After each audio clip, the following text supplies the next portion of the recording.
Hello friends, ಇವತ್ತು summer special ಆಗಿ masala pineapple ಡ್ರಿಂಕನ್ನು share ಮಾಡ್ಕೊಳ್ತಾ ಇದ್ದೀನಿ. 2 ನಿಮಿಷದಲ್ಲಿ ರೆಡಿಯಾಗುವ ಈ ಮಸಾಲಾ ಪೈನಾಪಲ್ ಡ್ರಿಂಕನ್ನು ನೀವು ವೆಲ್ಕಮ್ ಡ್ರಿಂಕ್ ಆಗಿ ಕೂಡ ಮಾಡ್ಕೊಳ್ಬೋದು. ಆಮೇಲೆ ಸಮ್ಮರಲ್ಲಿ ರಿಫ್ರೆಶಿಂಗ್ ಡ್ರಿಂಕ್ ಆಗಿಯೂ ಕೂಡ ಮಾಡ್ಕೊಳ್ಬೋದು. ತುಂಬ ಹೆಲ್ದಿನೂ ಆಗಿರುತ್ತೆ. ಬನ್ನಿ ಹಾಗಾದರೆ ಏನೆಲ್ಲ ಸಾಮಗ್ರಿಗಳು ಬೇಕು, ಯಾವ ರೀತಿ ಮಾಡೋದು ಅನ್ನೋದನ್ನು ನೋಡ್ಕೊಳ್ಳೋಣ. ಒಂದು ಸ್ಮಾಲ್ ಸೈಜ್ನಲ್ಲಿರುವ ಪೈನಾಪಲನ್ನು ಸಣ್ಣ ಸಣ್ಣದಾಗಿ ಕಟ್ ಮಾಡಿಕೊಂಡು ಒಂದು ಮಿಕ್ಸಿ ಜಾರಿಗೆ ಹಾಕ್ಕೊಳ್ಳಿ.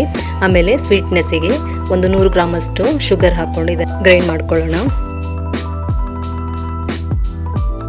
ಇವಾಗ ಇದಕ್ಕೆ ನೀರು ಒಂದು ಕಪ್ಪಷ್ಟು ಹಾಕ್ಕೊಳ್ಳಿ. ಆಮೇಲೆ ಐಸ್ ಕ್ಯೂಬ್ಸ್ ಹಾಕ್ಕೊಳ್ಳಿ ಸ್ವಲ್ಪ.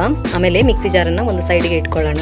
ನಾವು ಮಸಾಲ ಡ್ರಿಂಕ್ಸ್ ಮಾಡ್ಕೊಳ್ಳೋದ್ರಿಂದ ಒಂದು ಮಸಾಲನ ರೆಡಿ ಮಾಡ್ಕೊಳ್ಳೋಣ. ಅದಕ್ಕಾಗಿ ಒಂದು ಸಣ್ಣ ಗ್ರೀನ್ ಚಿಲ್ಲಿ, ಆಮೇಲೆ ಸಣ್ಣ ಪೀಸ್ ಶುಂಠಿ ಹಾಕ್ಕೊಂಡು ಸ್ವಲ್ಪ ಕ್ರಷ್ ಮಾಡ್ಕೊಳ್ಳಿ. ಅದನ್ನು ನೋಡಿ, ಈ ರೀತಿ ಕ್ರಷ್ ಆದರೆ ಸಾಕು.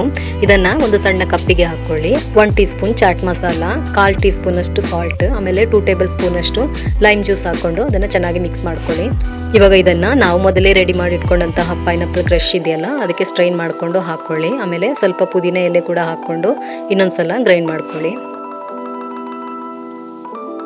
ನೋಡಿ, ಇವಾಗ ಪೈನಾಪಲ್ ಜ್ಯೂಸ್ ರೆಡಿಯಾಗಿದೆ. ಇವಾಗ ಒಂದು ಜಗ್ಗಿಗೆ ಸ್ವಲ್ಪ ಐಸ್ ಕ್ಯೂಬ್ಸ್ ಹಾಕ್ಕೊಂಡು ಅದರಲ್ಲಿ ನಾವು ಮಾಡಿರುವಂತಹ ಪೈನಾಪಲ್ ಜ್ಯೂಸನ್ನು ಸ್ಟ್ರೈನ್ ಮಾಡಿಕೊಂಡು ಹಾಕ್ಕೊಳ್ಳಿ. ಈ ರೀತಿಯಾದ ಸಿಂಪಲ್ ರೆಸಿಪೀಸ್ಗಳಿಗೆ ನಮ್ಮ ಚಾನಲನ್ನು ಸಬ್ಸ್ಕ್ರೈಬ್ ಮಾಡೋದನ್ನು ಮರಿಬೇಡಿ. ಹಾಗೆ ವಿಡಿಯೋ ಇಷ್ಟವಾಗುವುದಾದರೆ ಒಂದು ಲೈಕ್ ಕೊಟ್ಟು ಸಪೋರ್ಟ್ ಮಾಡಿ. ಫ್ರೆಂಡ್ಸ್ ಫ್ಯಾಮಿಲಿಗಳಿಗೆ ಶೇರ್ ಮಾಡ್ಕೊಳ್ಳಿ.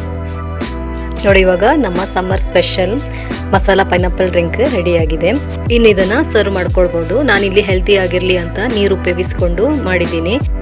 ನೀವು ಸ್ಪ್ರೈಟ್ ಅಥವಾ ಸೋಡಾ ಉಪಯೋಗಿಸಿಕೊಂಡು ಸರ್ವ್ ಮಾಡ್ಕೊಳ್ಬೋದು.